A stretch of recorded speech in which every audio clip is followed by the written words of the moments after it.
कलाकारों का होगा धमाल। एनडीटीवी पूछेगा सवाल, देखिए क्या होता है नेताजी का हाल। आपके शहर में आ गया है एनडीटीवी इलेक्शन कार्निवाल।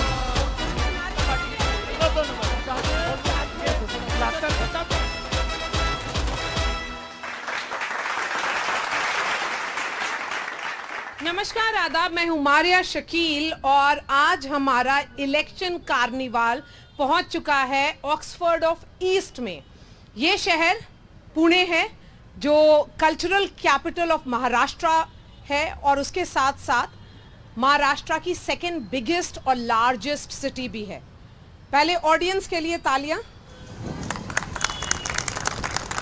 और मंच शुरू होगा उससे पहले हमारे यहाँ पर बैठे दो खास लोग हैं जिन्होंने यहीं पढ़ाई भी की है और यहाँ स्कूल टीचर का काम करते हैं। तो आपने हमारे लिए क्या नया पेश किया है, आज क्या करेंगे? पुणे जो है ये ऑक्सफोर्ड ऑफ द ईस्ट है। हर साल लाखों लोग यहाँ पर बच्चे स्टूडेंट्स पढ़ने आते हैं, पास आउट होते हैं और उनको चाहिए होती है नौकरी। लेकिन पिछले कई सालों से हम देख रहे हैं कि जैसे देश भर में बेरोजगारी है, पुणे में भी बहुत है।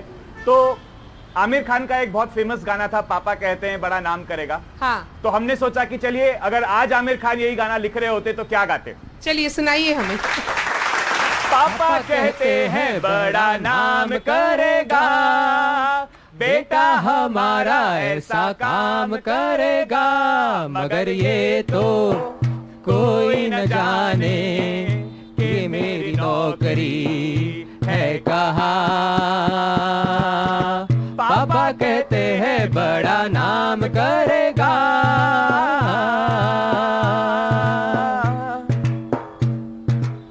बैठे लाइन में सब यार अपने, सबके हाथों में रेज्यूमे है। जो भी मिल जाए जॉब करेंगे, हर एक बनने का अरमा ये है।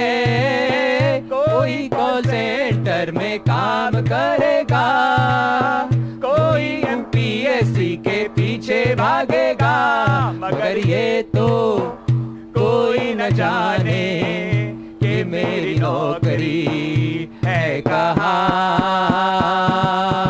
पापा कहते हैं बड़ा नाम करेगा।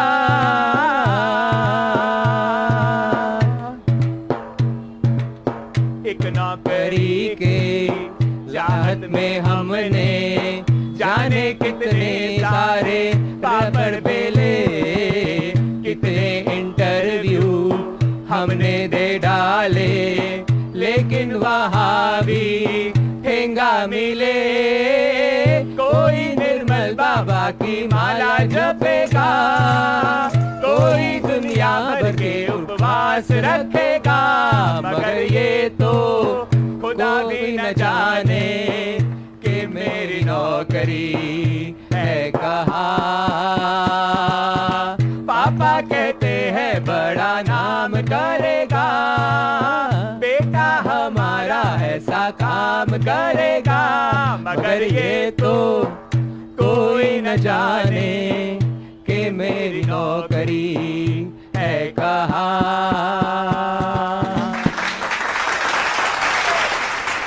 चलिए अब रुशाल, मैं ये सवाल आपसे पूछूंगी कि आपने पढ़ाई यहाँ की, नौकरी भी यहीं कर रहे हैं, तो इतनी नाराजगी क्यों है? बात एकदम सीधी सी है। हाँ। मैं कोरोना से पहले जो जॉब करता था, आज मेरी जॉब की जो सैलरी है वो पहले से कम है, इसलिए नाराज हूं। लेकिन अगर महंगाई देखेंगे, महंगाई तो हर साल 8% 9% बढ़ती है कि नहीं बढ़ती है? बढ़ती है। क्या हमारी सैलरी 9% बढ़ रही है? आज यूथ का यही सवाल है कि महंगाई की चोट इसलिए लग रही है क्योंकि लोगों की पगार नहीं बढ़ रही है, लोगों का इनकम नहीं बढ़ रहा है। तो यह सबसे बड़ा अनरेस्ट है कि क्यों, अगर हमारा देश विकास कर रहा है, अगर हम लोग जीडीपी में आगे जा रहे हैं जैसा कुछ लोग क्लेम कर रहे हैं, तो ये एक जॉबलेस ग्रोथ है और ये इस तरह से ग्रोथ का मॉडल है जिसमें थोड़े से लोगों का बहुत फायदा हो रहा है, जिससे पूरे देश का एवरेज ऊपर जा रहा है। उसी का जवाब मैं भाजपा की प्रवक्ता से लूंगी। सो हमारे साथ जुड़ने के लिए बहुत बहुत शुक्रिया। आप अपने बारे में बताएं। यस, मैं वही जो सवाल पूछा है उसको थोड़ा सा आगे लेता हूँ। यहाँ से थोड़ा सा 500 मीटर आगे जाएंगे तो स्पर्धा परीक्षा करने वाले बच्चे हैं महाराष्ट्र में पूना एक हब सेंटर है।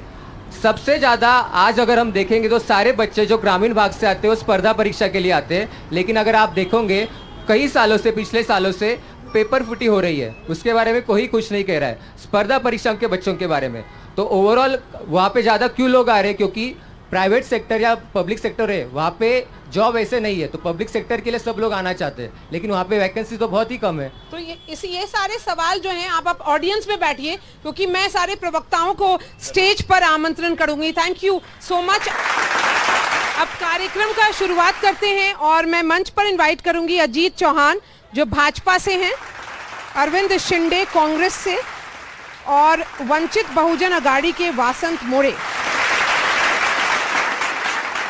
और मैं अपने दर्शकों को बता दूं कि ये जिस जगह पर हमारा मंच सजा है और ये कार्निवल का ट्रक यहाँ पर आया है एनडीटीवी का, वो है बाल गंगाधर तिलक चौक, जिसको पुणे का एपी सेंटर कहा जाता है। तो इसलिए पॉलिटिकल एपी सेंटर और पॉलिटिकल टेम्परेचर को देखने के लिए, जांचने के लिए इससे अच्छी जगह कोई नहीं हो सकती है। सो कार्यक्रम की शुरुआत से पहले एक तालियां हो जाएं जरा। हमारे सारे यहाँ पर प्रवक्ता आ गए हैं। आप नाराज थोड़ा दिख रहे थे अजीत चौहान जी। देखिए, नाराजगी की बात इसलिए है कि मेरे कलाकार मित्र ने गाना गाया। मैडम, मैं आपको एक बात बता दूं, इस पुणे में देश के हर शहर का बच्चा नौकरी करता है, तो मुझे ऐसा लगता है आपके मुद्दे आप जरूर रखें, पर जो देश में जरूर आता है, पढ़ने जरूर आता है और नौकरी भी करता है। आप एक बात हमें ध्यान में रखनी होगी, देश में आईटी सेक्टर में सबसे ज्यादा जॉब्स देने वाली, अलग अलग क्षेत्रों में सबसे ज्यादा जॉब्स देने वाली पुणे की ये भूमि है। यह छत्रपति शिवाजी महाराज की भूमि है, उनकी माता जिजाऊ ने स्थापन किया हुआ शहर है। और मैं ये कहता हूं, 78 मुद्दे पूरे कर के भारतीय जनता पार्टी देश की आजादी के बाद सबसे ऐसी पार्टी है, ताकतवर पार्टी है, जो 78 मुद्दे अपने घोषणा पत्र में पूरे कर करके लोगों के सामने आई है। दूसरी बात मैं आपको कह दूं, भैया, राम मंदिर बनने की खुशी इस देश के जन जन में है, क्यों नहीं गाने से वो आई। 370 हट गया, मेरा भाई आर्मी में सेवा दे रहा है, कश्मीर एनडीए है, यहाँ पर एनडीए है, ये सैनिकों की भूमि है। अपनी बात सब आपने 370 के बारे में क्यों नहीं गाना गवाया? हम लोग पुणे की चर्चा करेंगे। नहीं, पुणे की जनता क्या सुनना चाहती है? पुणे की जनता क्या चाहती है? पुणे की जनता के क्या मुद्दे हैं, उस पर चर्चा होगी। 370 राम टेम्पल पे अभी नहीं चर्चा होगी। चलिए, मुद्दा ये है, आप मैडम एक बात मेरी सिर्फ सुन लीजिएगा कि लोकसभा के मुद्दों पे चर्चा होनी चाहिए। भैया, 370 पे चर्चा क्यों नहीं होगी? मैं आपसे सवाल करता हूँ, क्यों नहीं? हम मोदी जी ने 370 हटाया, अमित शाह साहब ने 370 हटाया, जनता जो सुनना चाहती है आप उसको वोट नहीं मांगेंगे, हम 370 में वोट नहीं मांगेंगे। अरविंद शिंदे जी, ये कोई म्युनिसिपल कॉर्पोरेशन का इलेक्शन तो है नहीं, लड़ रही है, कॉर्पोरेशन का नहीं है, इसीलिए मैं सवाल पूछ रही हूँ। नहीं तो मैडम, हम 370 हमने किया है, 78 मुद्दे हमने पूरे किए हैं, हमने राम मंदिर बनाया है, बहुत सारे कॉन्स्टिट्यूएंसी से गुजर करके आया है। हम लोग नासिक के लोगों की बात किया हम लोगों ने, और वहाँ के लोगों की चर्चा हुई है, जो वहाँ के मुद्दे उस पर चर्चा हुई है। उसी तरह से यहाँ पर अभी इस मंच पर पुणे के लोगों की मुद्दों की चर्चा होगी। जी, आमतौर पे ये होता है कि जो हमने पूरा किया उसको लेकर के लोगों के पास जाते हैं, हम लोग वोट मांगते हैं। युवा बोल रहे थे, उनके कंसर्न्स जेन्युइन हैं, लेकिन सवाल ये है कि क्या महाविकास अघाड़ी के जो आपके कोई जॉइंट मैनिफेस्टो तो है नहीं, कोई कॉमन मिनिमम प्रोग्राम है भी नहीं, तो क्या आपका सोल्यूशन है पुणे के युवाओं के लिए, अगर जो बोलते हैं कि नौकरी नहीं है?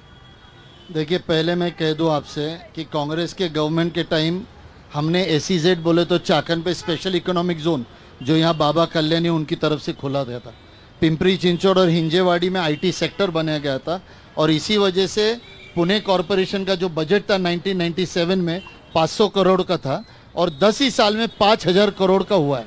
तो अगर ग्रोथ होती नहीं तो आजू बाजू के जिले के लोग पुणे में आते नहीं। हर एक बच्चा जो आजू बाजू सातारा हो, कोल्हापुर हो, इंसिंग नगर हो, यहाँ से आके पुणे में पढ़ाई करता है, और पुणे में पढ़ाई करने के बाद उसको नौकरी भी पुणे में जिले डिस्ट्रिक्ट में ही मिलती है। मगर ये 10 सालों में अगर आप देखो तो हमारे यहाँ से फॉस्कॉम निकल गया, वेदांता हमसे निकल गया। अगर वो दोनों कंपनीज यहाँ रहते तो साल में 2 लाख नौकरियां महाराष्ट्र में लोगों बेरोजगारियों को मिलती। 2 लाख नौकरियां। अगर ये बात मेरे मित्र जो अभी पत्रकारिता छोड़ के अब ये जो भाजपा का छोला पहने, इतने मुद्दों में अगर एक बात बोल दे कि 10 सालों में हमने इतनी स्पेशल इकोनॉमिक जोन करे, हमने इतना ऑटो हब किया है, इतना हमने इलेक्ट्रल एजुकेशन इंस्टीट्यूशंस खड़ा किए, तो मैं इनसे बात से सहमत होता हूँ। स्पेसिफिक पॉइंट पे बात करिए। अगर उन्होंने कहा कि फॉक्सकॉन क्यों चला गया, उसका जवाब दीजिए। वेदांता क्यों चला गया, उसका जवाब दीजिए। स्पेसिफिक पॉइंट्स पे ही बात होगी। फॉक्सकॉन और वेदांता का मेरे मित्र अरविंद शिंदे जी थोड़ी सी जानकारी ले ले, वो क्यों चले गए। उनके इंटरनल प्रॉब्लम्स की वजह से वो चले गए हैं। और अरविंद जी नहीं नहीं नहीं, ये बिल्कुल सही नहीं है। आप झूठ, उनका लेटर है, आप वेदांता को लेटर है, अरविंद जी को जब आपने दबाव लाया और उसके बाद वो गुजरात को चले गया, इसका इनको कोई हक नहीं मिलता। उसके बाद में वो गुजरात को चले गया। वसंत मौर्य जी एक मिनट शांत हो जाएं प्लीज। ये जो बात है SEZ की, और जो युवा थे जिन्होंने सवाल उठाया नौकरी कहाँ है, तो आपका उसके लिए क्या सोल्यूशन है? देखिए, अरविंद जी ने जो बोला था फॉक्सकॉन के बारे में, जो कंपनियां महाराष्ट्र से गई है, इसके पूरी तरह से जिम्मेदार भारतीय जनता पार्टी है। और उनकी वजह से ही नौकरियां नहीं मिल रही है। और अगर वो लोग यहाँ पे बोल रहे थे, गाने में बोल रहे थे, तो सही बोल रहे थे ना, वो नौकरियां नहीं है पुणे में। और उनसे सवाल पूछूंगी कि आपके क्या मुद्दे हैं, और वो जवाब देंगे आप लोग। एक तो यहाँ पर धर्म के नाम पे जो रोजगारी का मुद्दा है, यहाँ के विकास का मुद्दा है, वो भटकाया जाता है। यहाँ का रोजगार का मुद्दा अलग अलग मुद्दों से भटकाया जा रहा है। तो यहाँ के युवाओं को रोजगार चाहिए, नौकरी चाहिए, शिक्षा चाहिए। यहाँ पर 2 महिलाएं हैं। आज पुणे में महिला सुरक्षित नहीं है। कोयते से लड़कियों पे ऊपर वार हो रहे। यहाँ इंजीनियर्स ने टी स्टॉल खुले हैं, चाय बेचने लगे हैं इंजीनियर। अगर उनके पास रोजगार होता तो क्या वो चाय बेचते? और ये नेशनल मुद्दों की बात करते हैं। 2 मेट्रिक टन प्याज जो है वो गुजरात से एक्सपोर्ट हो रहा है, महाराष्ट्र से नहीं हो रहा है, पूरे देश से नहीं हो रहा है। तो ये सरकार जो है वो गुजरात की है, तो गुजरात तक सीमित रहे। 2008 का रिसेशन के बाद कितनी कंपनियां बंद पड़ी, उसके बाद भविष्य निर्वाह निधि के देने के बाद भी और स्टार्टअप ओपन होने के बाद भी हर एक का चॉइस था कि चाय की दुकान खोले या बहुत बड़ी कंपनी खोले या कंपनी खुद के दम पे खोले। ये मोदी जी ने मेक इन इंडिया के अंतर्गत जानना है कि आपने ये बाय चॉइस किया है। मैंने खुद नहीं किया है, लेकिन वो लोग उनके इंटरव्यू हुए थे, बाय चॉइस नहीं किया। उन्होंने कहा था कि हमें रोजगार नहीं मिल रहा है और इसलिए हमने चाय की दुकान खोली। जिन्होंने भी जो चुना है वो खुद से चुना है। मैं इंजीनियर हूँ क्या हूँ, या 3 इडियट्स वाला पिक्चर का सीन देख लीजिए। आप अगर इंजीनियरिंग करके MBA कर रहे हो तो जॉब किस चीज की ढूंढ रहे हो? एग्जैक्टली। तो आप अगर इंजीनियर हो तो इंजीनियर वाला जॉब ढूंढोगे तो मिलेगा ना, ढूंढना ही नहीं, आपको जॉब करना ही नहीं है। मैम, यहाँ पे जो है जॉब्स की बात हो रही है, बट आज के युवा को जॉब सीकर नहीं जॉब गिवर बनना चाहिए। और ये बीजेपी सरकार में बहुत महत्वपूर्ण तरीके से काम हुआ है। नासकॉम के अंदर 12,000 स्टार्टअप्स, जिसमें 45,000 स्टार्टअप जो है 2020 के बाद आए, जो देश कुछ दशकों पहले तक के बाहर विदेशों से जो है आग्रह करता था हमें कंप्यूटर टेक्नोलॉजी चाहिए, वहां आज 1.2 बिलियन डिजिटल उपभोक्ता है, 700 मिलियन से ज्यादा यूजर्स है जो डिजिटलाइजेशन में प्रोफिशिएंट है। जो उनका पॉइंट था ये भी सही है। एक नए अप्रोच से इकोनॉमी को देखा जा रहा है, और ये नया अप्रोच है, ये हो रहा है कि जो युवा है वो अब जॉब गिवर बनना चाह रहा है। तो ये जो नौकरी का मुद्दा है, क्या ये आर्टिफिशियल है? अभी एक यहाँ ये पुणे के क्या मालूम नहीं, उन्होंने कहा कि इतने स्टार्टअप्स खुल गए, मगर स्टैटिस्टिक्स नहीं बताएंगे। ये स्टैटिस्टिक्स नहीं बताएंगे, ये ऐसा ही है। अगर मैं बोल दूं कांग्रेस ने यहाँ जेट प्लेन खोला था, कांग्रेस ने वहाँ एम्स खोला था, कांग्रेस ने वहाँ हॉस्पिटल खोला था, अरे आप प्रूफ करोगे कि नहीं? कितने स्टार्टअप्स? ये पुणे में स्मार्ट सिटी खुली थी, हिम्मत हो तो मेरी बात सुन लो। इस पुणे में स्मार्ट सिटी खुली थी, क्या हुआ स्मार्ट सिटी का? एक भी स्मार्ट सिटी पूरे भारत में यशस्वी नहीं हो पाई। झूठ पे झूठ, झूठ पे झूठ। बताइए। मेरे मित्र अरविंद भाई को हम 20 से ज्यादा साल तक जो है वो म्यूनिसिपल कॉर्पोरेशन में देख रहे हैं, तो एक पुणेकर नागरिक के हिसाब से मैं भी इनसे सवाल कर रहा हूँ, भैया क्या कर रहे थे आप? स्मार्ट सिटी का अगर गलत काम कर रही थी अरविंद शिंदे और कांग्रेस ने क्यों कुछ नहीं बोला? अब मैं स्टैटिस्टिक पे आता हूँ, मैं बताता हूँ। मेरे मित्र ने बहुत सही बात कही, और ये लोग, कुछ लोग यहाँ संख्या में ज्यादा है तो आईटी सेल उनको कहेंगे। उन्होंने कहा कि मैं भारत का युवा हूं, मैं एमबीए का स्टूडेंट हूं। मैडम, 1 करोड़ 14 लाख स्टार्टअप मोदी जी ने इस देश में शुरू करा है। आप समझ रहे हैं 1 करोड़ 14 लाख स्टार्टअप का मतलब क्या होता है, कितने रोजगार, और ये आंकड़े हैं। और मैं ये कह दूं कि अरविंद भाई, मैं थोड़ा सा आपको ठीक कर दूं, गूगल पे या कहीं भी अगर आप गलत जानकारी दे दे, ऐसा हो नहीं सकता। मुझे लगता है ऐसा आप कर नहीं सकते। दूसरी बात मैं आपको कह दूं, मुद्दों पे अगर बात करें तो मुद्दों पे बात करता हूं। इन लोगों ने एम्स, अरविंद भाई ने एम्स की बात करी, आजादी से लेकर 2014 तक 14 एम्स भैया इन्होंने शुरू कराए। मोदी जी ने 2014 से अब तक 8 नए एम्स शुरू कराए। काम है ना, कहाँ? अरे भैया कहाँ झूठ है? बताइए, झूठ कहाँ है? आप देख लो, गिनती गिना सकते हैं कि कितने एम्स खुले हैं? पुणे की बात करिए। मैं ये कह रहा हूँ कि पुणे के लोगों को एक ऐसा मेंबर ऑफ पार्लियामेंट चाहिए जो पुणे की समस्या है, जो पुणे के लोगों की आवाज। और मैं कह दूं, ये राजमाता जिजाऊ ने स्थापित किया हुआ छत्रपति शिवाजी महाराज का पुणे है, ये श्रीमंत बाजीराव पेशवा का पुणे है। ये पुणे बड़ी ताकत के साथ सिर्फ और सिर्फ भारतीय जनता पार्टी के साथ खड़ा है। मैं जवाब देता हूँ, चौहान साहब का जवाब मैं दे देता हूँ। एक तो पहले चौहान साहब पुणे के रहे नहीं, तो उनको पुणे का मालूम नहीं। भाई साहब, दूसरी बात, अरविंद जी, वो जो कहते हैं कि संसद में मोहल जैसा उम्मीदवार भेजना है, मोहल की रैली देखी आपने? पुलिस कमिश्नर ने जितने पुणे के मोस्ट वांटेड गुनहगारों को बुलाया था, वो सब वो रैली में प्रेजेंट थे। जो कौन से भी चैनल पे जाते हैं ये ऐसा ही होता है, क्योंकि इन लोगों को विकास के ऊपर कुछ बात ही नहीं करनी है।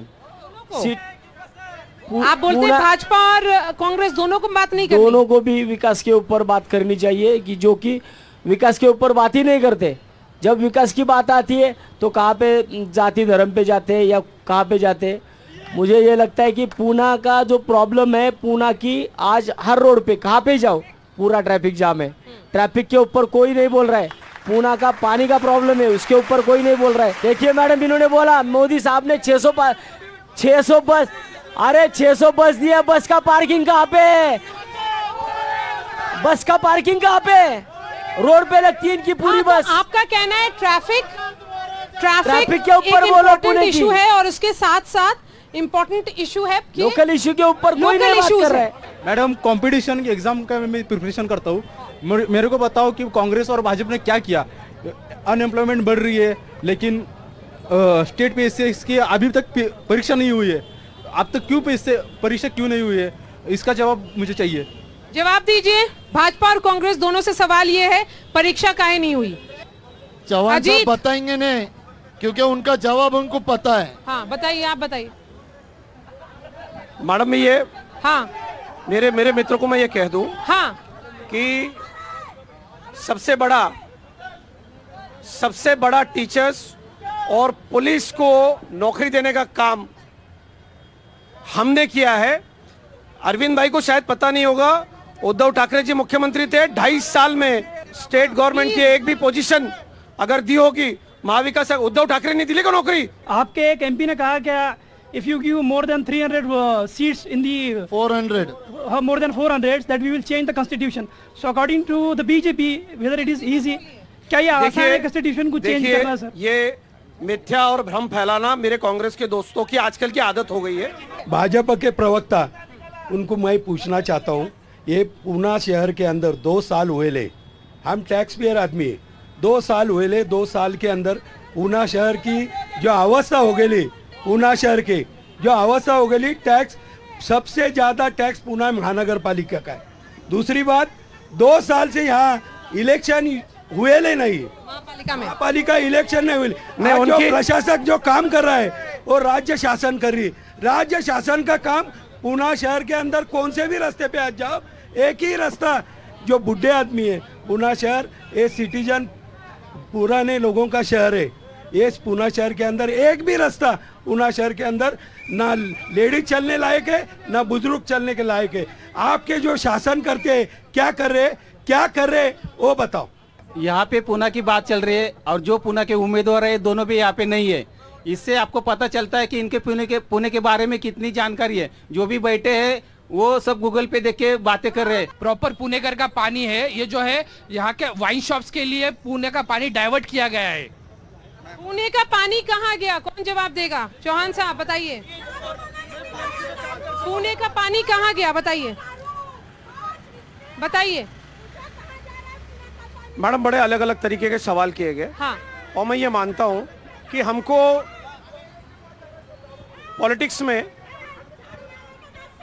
जो असल मुद्दे हैं उन मुद्दों पे चर्चा करने की जरूरत है। मेरे युवा साथी ने पूछा कांग्रेस से कि भाई बताइए जो एक्सपोर्ट्स के आंकड़े उसके बारे में आपका क्या कहना है। मुझे लगता है ये मेंबर ऑफ पार्लियामेंट का इलेक्शन होने जा रहा है और पुणे से जो सवाल संसद में उठाए जाएंगे उन सवालों पे चर्चा होनी यहाँ पर जरूरी है। और इसीलिए मैं बार-बार आपको सबको कॉर्पोरेशन से थोड़ा ऊपर उठ जाए, ये मेंबर ऑफ पार्लियामेंट का इलेक्शन है। मुझे हाँ, लगता है तो इसीलिए मेंबर ऑफ पार्लियामेंट के लिए भी मेंबर ऑफ पार्लियामेंट हमारे यहाँ पे भाई को मेरा कहना है कि भैया आप पानी का थोड़ा जिम्मेदारी म्युनिसिपल कॉर्पोरेशन से ऊपर उठ जाओ। हमारे यहाँ पे ना आंकड़े की बात करने वालों को रगड़ कतरी बोलते हैं। मेरे मित्र ने, मेरे युवा मित्र ने उसी तुम्हारे बार-बार आंकड़े पे आते हैं। सवाल पूछा, उनका जवाब देता हूं। उसका जवाब अरविंद भाई दे दे। दूसरी बात मैडम मैं आपसे ये कह दूं, ये कहते हैं कि धर्म के नाम पर बांट करके ये इलेक्शंस हो रही है। तो ये कांग्रेस से मेरा ये सवाल है, 370 हटा देंगे ऐसा कांग्रेस ने कहा है। कांग्रेस ने कहा है हम किसी अलग धर्म के लोगों के लिए एट्रोसिटी टाइप एक एक्ट ले आएंगे। हम जुडिशरी में भैया इन मुद्दों पे चर्चा होनी है। यही मुद्दे संसद में आने वाले हैं। इनके दोस्त ने कहा था कि एक्सपोर्ट्स हो रहे हैं। ये दोस्त को पता है कि गुजरात में से 2000 टन कांदे को एक्सपोर्ट को अलाउड किया, मगर महाराष्ट्र को अलाउड नहीं किया। ये पता है आपको? ये परसों की बात है। महाराष्ट्र के खेती बाड़ी करने वाले किसानों को कांदा एक्सपोर्ट बंद कर दिया और बंद करने के बाद उसमें 40% टैक्स लगाया, पर गुजरात में 2000 टन एक्सपोर्ट को परमिशन मिला। ये भेदभाव है। अरविंद जी सवाल उस युवा का जो है उसका जवाब दीजिए। वही जवाब दे रहा हूं। अगर वो एक्सपोर्ट की बात करते हैं एक्सपोर्ट की बात तो एक्सपोर्ट महाराष्ट्र पे जो अन्याय हुआ है उसके बारे में बात कर रहा हूं। अरे भाई जो बढ़ा उसके बारे में गुजरात से आपका प्याज का एक्सपोर्ट 2000 टन परसों अलाउड किया है, मगर महाराष्ट्र को अलाउड नहीं किया। इसका जवाब दे दे। हमारे महाराष्ट्र से एक्सपोर्ट हो तो उसमें 40% एक्सपोर्ट ड्यूटी लगाया गया, उसका जवाब दो। महाराष्ट्र के किसान नहीं है, गुजरात के किसान है। देखिए प्याज के दो प्रकार है, एक उसको हम मराठी में उन्हाड़ी कांदा कहते हैं। अरविंद भाई थोड़ा सा आप जानकारी लेकर के चर्चा में आए कीजिएगा, फजीयत नहीं होगी आपकी। हमारी पूरी जानकारी है भैया। अगर आप चाहते हो तो अगर आप 2 ही नाम बोल दो कि महाराष्ट्र से कहाँ पे कांदा का लीला होता है, बोल दो। अरविंद भाई महाराष्ट्र में 2 जगह बोल दो। लासलगांव निफाड़। मैं आपके सवालों का जवाब देने के लिए मैं यहाँ नहीं बैठा हूँ। आप मुझे एक बात बताइए, आपको अगर पता नहीं है सफेद मेरी जानकारी पूरी है मैडम, जानकारी है 2 जगह से लीला महाराष्ट्र से, एक चाकन और लासलगांव से, महाराष्ट्र से और वहां से महाराष्ट्र से जो प्याज जाएगा उसको भी ये परमिशन है। आज ही हमारी केंद्रीय मंत्री भारती पवार जी ने इसकी अधिकृत घोषणा नासिक में की है। अरविंद भाई थोड़ी सी जानकारी ले। और जो सवाल लोगों के हैं कांग्रेस के लिए, मेरा सवाल है इनसे, क्या ये 370 वापस लाने की बात करते हैं? क्या लाएंगे 370 वापस से? बताइए जनता को। अगर फाइनेंस मिनिस्टर अगर ये कहते हैं प्याज के रेट बढ़ गए, मैं तो प्याज नहीं खाती, मैं तो आलू नहीं खाती, ये तरीका फाइनेंस। अरे भैया शीला दीक्षित को याद करो, आपके मुख्यमंत्री की दिल्ली की आपकी सरकारें चली गई प्याज की वजह से। अरे फाइनेंस मिनिस्टर, और आज 370 पता चला है कि वो चुन के नहीं आएंगे तो इलेक्शन लड़ने से पुणे में आज तक सबसे ज्यादा इंफ्रास्ट्रक्चर को पैसा दिया है। पुणे में नया पुणे जो बदला हुआ पुणे है, जी खाली मेट्रो है, रोड्स है, बाकी की सारी विकास की जो सारी परियोजना हाथ जोड़ के विनती करता हूँ और हमारे पुणे को बांटो मत। पुणे एक है, पुरानी पुणे और नई पुणे ऐसा कुछ नहीं है। देखिए हमारा पुणे एक है। देखिए पुणे में आके पुणे की मेट्रो के बारे में बात नहीं करेंगे। देखिए मैं ये कह देता हूँ, 2007 में मेरे साथी बैठे शहर के, 2007 में मेट्रो आ जानी चाहिए थी पुणे में, क्यों नहीं आई? कांग्रेस ने क्यों नहीं लाई? पृथ्वीराज चौहान इनके मुख्यमंत्री थे, क्या किया उन्होंने? अरविंद भाई कांग्रेस से सवाल पूछे अपने पार्टी से जाकर के, पुणेकर को जो सुविधाओं से वंचित रखा इतनी साल, क्यों रखा कांग्रेस ने? मुझे अगर हिम्मत हो, सुनिए, अगर हिम्मत हो तो मुझे भारतीय जनता पार्टी, मुझे भारतीय जनता पार्टी के जो प्रवक्ता है उनसे एक सवाल है मुझे खाली, कि अगर आप इतने बोल रहे हैं कि हमने इतना किया, ये किया, वो किया, 2 साल से इस पूना में खासदार नहीं है, आपने वो इलेक्शन क्यों नहीं लगाया? वसंत मोरे जी का जो सवाल है, मुझे ऐसा लगता है कि यहाँ के सांसद थे हमारे नेता गिरीश बापट जी के निधन के बाद, कई जगह पे जो री-इलेक्शंस होते हैं, उन री-इलेक्शंस की मांग हमने भी करी थी। पूरे महाराष्ट्र में म्युनिसिपल इलेक्शंस नहीं हुए। सिस्टम में नहीं, मैं वही आपसे कह रहा हूँ, बीएमसी के भी पिंपरी चिंचवड़ में 3 महीने में इलेक्शन हो गई, कस्बा में 3 महीने में इलेक्शन हो गई, पुणे में 2 साल हो गए, 2 साल में क्यों नहीं हुई? ये बड़े ये ज्यादा खुश नहीं हो, ये इसलिए हो रहा है क्योंकि आप लोग भी इलेक्शंस के बाद नहीं है, कॉन्फिडेंट नहीं है कि किस तरफ जाएगी जनता। अरे भैया, मैं वसंत जी को याद दिला दूं कि इसके बाद महाराष्ट्र में ग्राम पालिकाओं के चुनाव में भारतीय जनता पार्टी और महायुति ने जो जीत हमको मिली थी, वो शायद ये भूल गए। अरे यार, फिर क्यों नहीं लगाई? क्यों नहीं? अरे क्यों नहीं लगाई? फिर क्यों नहीं इलेक्शन क्यों नहीं लगाई? फिर क्यों नहीं? उनको ये रिजल्ट्स उनको क्यों नहीं याद आते? और अगर आपको इतना कॉन्फिडेंट है कि तो ये इलेक्शन टीएमसी का इलेक्शन क्यों नहीं हो गया? ये वसंत मोरे जी का इलेक्शन क्यों नहीं हो गए? ये भारतीय जनता पार्टी से क्यों पूछते हैं? ये इलेक्शंस लेना नहीं लेना, करवाना नहीं करवाना आपके हाथ में है, वो सब एक ऑटोनोमस बॉडी है इस देश में, उसका काम है। चौहान साहब ने कहा कि 2007 में मेट्रो क्यों नहीं लाई गई? हमने लाई।